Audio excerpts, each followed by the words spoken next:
Selamat datang kembali. Kita sering dengar ya soal blitzscaling, soal tumbuh super cepat gitu.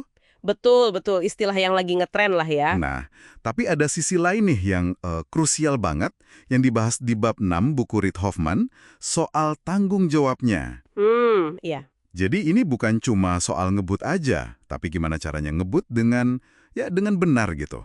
Sumber kita kali ini fokus ke bab itu, responsible blitzscaling. Yuk kita bedah bareng. Setuju banget. Yang bikin bab ini menarik dan penting ya, itu gimana dia coba hubungkan ide kecepatan gila-gilaan tadi dengan dampaknya ke masyarakat luas. Benar. Ini bukan sekedar bangun perusahaan raksasa, tapi juga gimana kita atau mereka ya sadar akan konsekuensinya.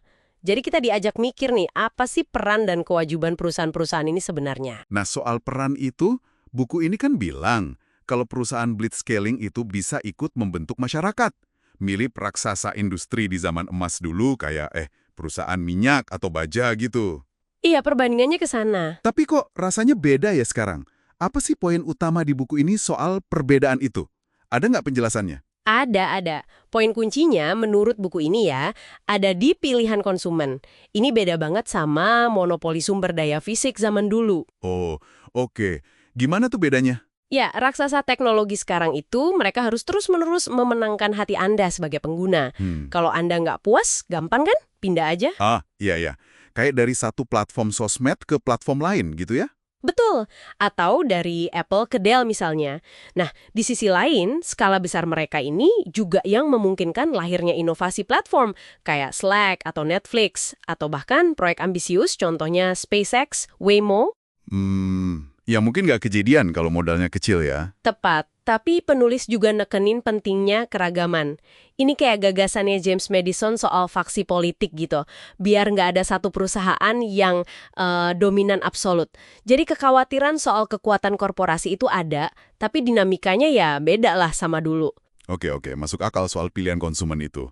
Tapi kalau kita bicara soal kekuatan besar, pasti kan nyerempet isu regulasi ya? Pasti. Apalagi di dunia yang, ya ampun, saling terhubung begini, kelihatannya rumit banget deh. Gimana buku ini ngelihat tantangan regulasi global ini? Wah, ini tantangan yang pelik banget sih. Diakuin juga di bukunya. Regulasi yang katakanlah terlalu kaku di satu negara itu bisa bikin perusahaan lokal malah kalah saing. Kalah sama siapa? Ya, sama pemain dari negara lain yang mungkin aturannya lebih longgar. Atau bahkan, ya kurang peduli soal tanggung jawab. Kita lihat contohnya di kasus Facebook dan pemilu AS dulu kan? Iya. Ingat saya kasus itu.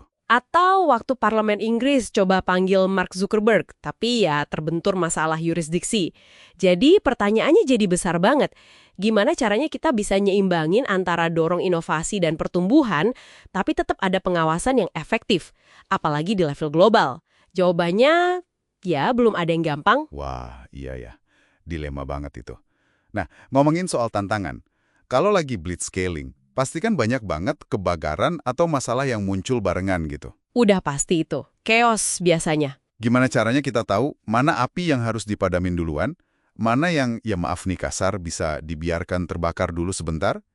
Buku ini katanya kasih semacam kerangka berpikir kan? Benar, ada kerangkanya dan menurut saya cukup praktis ya. Intinya ada 2 langkah lah. Pertama, kita harus bedain dulu antara resiko sistemik sama resiko non-sistemik. Oke, sistemik sama non-sistemik, apa bedanya tuh? Resiko sistemik itu yang benar-benar bisa ngancam kelangsungan bisnis inti atau bahkan ekosistemnya secara luas. Contohnya, ya isu privasi data besar-besaran atau penyebaran misinformasi yang bisa ngerusak kepercayaan publik. Kayak kasus Facebook sama Cambridge Analytica itu. Kan sistemik banget nampaknya. Oke, yang bisa bikin kolaps gitu ya.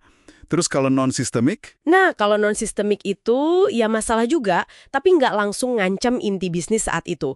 Buku ini ngasih contoh misalnya ketakutan soal oligarki teknologi, atau mungkin information overload. Isu-isu ini penting sih, tapi mungkin dianggap nggak sekritis api lain yang lagi berkobar pas perusahaan lagi berjuang hidup. Oke. Jadi pilah dulu mana yang paling bahaya buat kelangsungan hidup.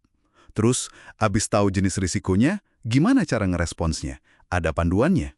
Ada 4 strategi respons yang ditawarkan di buku ini. Pertama, akui dan bertindak segera. Ini kalau risikonya sistemik, dampaknya gede, dan butuh penanganan cepat banget, kayak krisis kepercayaan gitu. Contohnya ada? Contoh bagus itu respon cepat Airbnb pas ada insiden property host rusak parah. Mereka langsung keluarin Airbnb Guarantee. Itu kan langkah cepat buat jaga kepercayaan. Ah, iya. Oke. Terus yang kedua? Kedua, tambal jangka pendek, perbaiki permanen nanti. Maksudnya, atasi gejalanya dulu buat beli waktu. Mirip kayak PayPal di awal-awal. Mereka kan nombokin dulu kerugian karena fraud, sambil pelan-pelan bangun sistem deteksi yang lebih canggih buat jangka panjang. Triase gitu ya? Oke, ketiga. PayPal. Mereka di awal nunda dulu urusan kepatuhan perbankan yang rumit, tapi mereka catat dan komit bakal beresin nanti kalau sumber dayanya udah lebih cukup. Jadi ditunda tapi nggak dilupain gitu ya? Oke. Yang terakhir?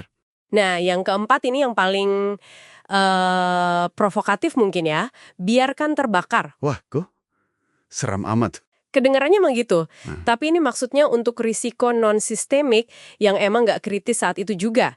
Jadi fokuskan sumber daya yang terbatas itu ke api yang paling ngancam kelangsungan hidup perusahaan. Ini soal prioritas yang kadang ya brutal, tapi perlu dalam kondisi blitzscaling.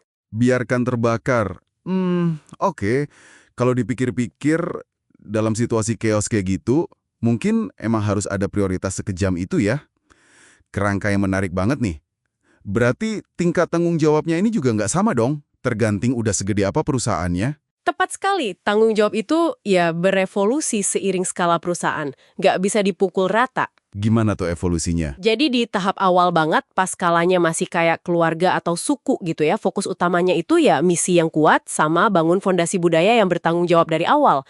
Penting banget buat mikirin, nanti kalau kita jadi raksasa, dampak apa sih yang pengen kita bawa? Jadi udah dipikirin dari kecil ya idealnya? Idealnya begitu. Terus masuk tahap desa, nah mulai deh pakai data buat evaluasi potensi dampak negatif yang mungkin mulai kelihatan seiring pertumbuhan. Oke. Nah, begitu udah sampai tahap kota atau bahkan negara, wah, ini beda lagi ceritanya. Perusahaan udah jadi pemain besar, incumbent. Tanggung jawabnya melonjak drastis. Kenapa tuh? Ya karena sorotan publik dan regulator jauh lebih tajam. Isu-isu yang mungkin dulu bisa dibiarkan terbakar, kayak misalnya keberagaman tim, kepatuhan hukum yang makin kompleks, sekarang jadi prioritas utama. Udah nggak bisa diabaikan. Makanya penting banget bangun budaya inklusif dan etis itu dari awal, biar nggak kelabakan nanti pas udah gede. Jadi jelas banget ya, blitzscaling itu bukan cuma soal lari sekencang-kencangnya, tapi juga lari sambil lihat kiri kanan gitu ya, sadar sama dampaknya. Ada keseimbangan penting antara kecepatan dan tanggung jawab. Persis, keseimbangan itu kuncinya. Nah, jadi apa nih artinya ini semua buat Anda yang lagi dengerin kita sekarang? Ini sebenarnya bawa kita semua ke pertanyaan yang menurut saya mendasar banget sih. Di tengah ambisi kita buat inovasi, buat tumbuh secepat mungkin, nilai-nilai fundamental apa ya yang sama sekali nggak boleh kita korbankan? Pertanyaan bagus tuh. Mungkin ini pemikiran yang bisa Anda bawa pulang.